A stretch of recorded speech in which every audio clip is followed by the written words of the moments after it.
आने वाली जंगें तेल पर नहीं बल्कि पानी पर होंगी। सोचें, अगर दरिया खुश्क हो जाएं, फसलें ख़त्म हो जाएं और लाखों लोग प्यासे रह जाएं तो क्या होगा। वस्ती एशिया जो कभी अजीम दरियाओं का मरकज़ था, आज एक ख़तरनाक जंग की तरफ बढ़ रहा है। वस्ती एशिया जहां कभी दरिया बहते थे, आज एक ख़तरनाक बहरान की तरफ बढ़ रहा है और माहिरीन ये कह रहे हैं कि वस्ती एशिया अगली जंग का मरकज़ बन सकता है। मसला क्या है? वस्ती एशिया में 5 बड़े ममालिक हैं। कजाकिस्तान, उज़्बेकिस्तान और किर्गिस्तान, ये वाली जो रियासतें हैं, ये वस्ती एशिया वाली रियासतें हैं। ये 5 ममालिक हैं। ये खित्ता 2 बड़े दरियाओं पर मुनहसर है, इस पर डिपेंड करता है, आमू दरिया और सीर दरिया।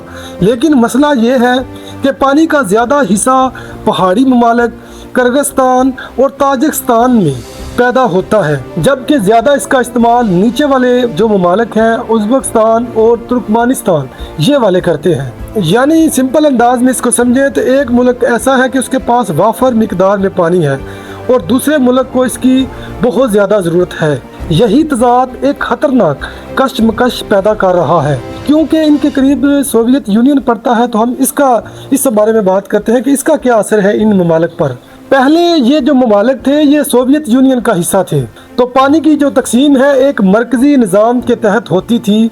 अब ये सब अलग अलग हैं। जो ऊपर वाले ममालिक थे पहाड़ों पर, वो पानी छोड़ते थे और नीचे वाले जो ममालिक थे उनको जो नेचुरल रिसोर्सेज है ज़मीन के नीचे, जैसे गैस हो गया, तेल हो गया, वो उनको देते थे और नीचे वाले जो ममालिक हैं उनको तेल और गैस देते थे। लेकिन 1991 में सोवियत यूनियन के टूटने के बाद अब हर मुल्क अपनी बका की जंग लड़ रहा है और यही से पानी का जो तनाज़ा है वो शुरू हुआ है। किर्गिस्तान और ताजिकिस्तान ये डैम बना रहे हैं।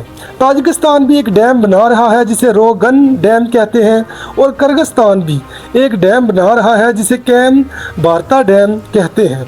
इन डैम का मकसद बिजली पैदा करना और पानी को ज़हीरा करना है। लेकिन जो नीचे वाले ममालिक हैं, ज़ाहिर बात है उनको ये डर है कि हमारा पानी रोक लिया जाएगा और ज़रूरत का पानी भी हमें नहीं मिलेगा, इनकी ज़राअत जो है वो तबाह हो जाएगी। उज़्बेकिस्तान ने तो यहाँ तक कहा है कि अगर पानी रुकता है तो ये जंग का सबब बन सकता है। एक समुंदर था जिसे अराल कहते थे। एक वक्त था जब अराल समुंदर दुनिया की 4थी बड़ी झील थी। आज वो तकरीबन ख़त्म हो चुकी है। और ये ख़त्म कैसे हुई? क्योंकि पानी को ज़राअत के लिए मोड़ दिया गया था। दरिया खुश्क हो गए थे और इसका नतीजा ये निकला था कि माहीगीरी ख़त्म हुई, मईशत तबाह हुई और बीमारियां आम हो गई। ये मिसाल हमारे सामने है कि अगर पानी को रोक दिया गया तो खित्ता तबाह हो जाएगा। इसी तरह वो ममालिक भी अपना मौक़िफ़ रखते हैं। और ज़्यादा जो चीज़ बन रही है वो क्लाइमेट चेंज की है। ग्लेशियर तेज़ी से पिघल रहे हैं, बारिशों का निज़ाम बदल रहा है, खुश्क साली बढ़ रही है। यानी मुस्तकबिल में पानी और कम होगा और तनाज़ात और बढ़ेंगे। अब सवाल सिंपल सा है, क्या वाकई ही पानी की वजह से जंगें होंगी? तो जवाब ये है कि ये मुकम्मल जंग शायद नहीं, लेकिन छोटे सरहदी तसादम ज़रूर हो सकते हैं। पहले ही ताजिकिस्तान और किर्गिस्तान के दरमियान पानी की वजह से झड़पें हो रही हैं और हो चुकी हैं।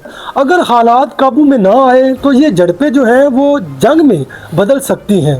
पानी जो ज़िंदगी देता है, आज वही जंगों का सबब बन रहा है। वसाइल की गैर मुनसिफाना तकसीम अगर हो और सियासी अदम इस्तेहकाम हो या माहौलियाती तब्दीली, ये सब मिलकर एक थ्रस्ट वार को जन्म देती हैं, प्यासी वार को जन्म देती हैं। आपके ख्याल में आपको क्या लगता है कि आने वाली जंगें पानी पर हो सकती हैं?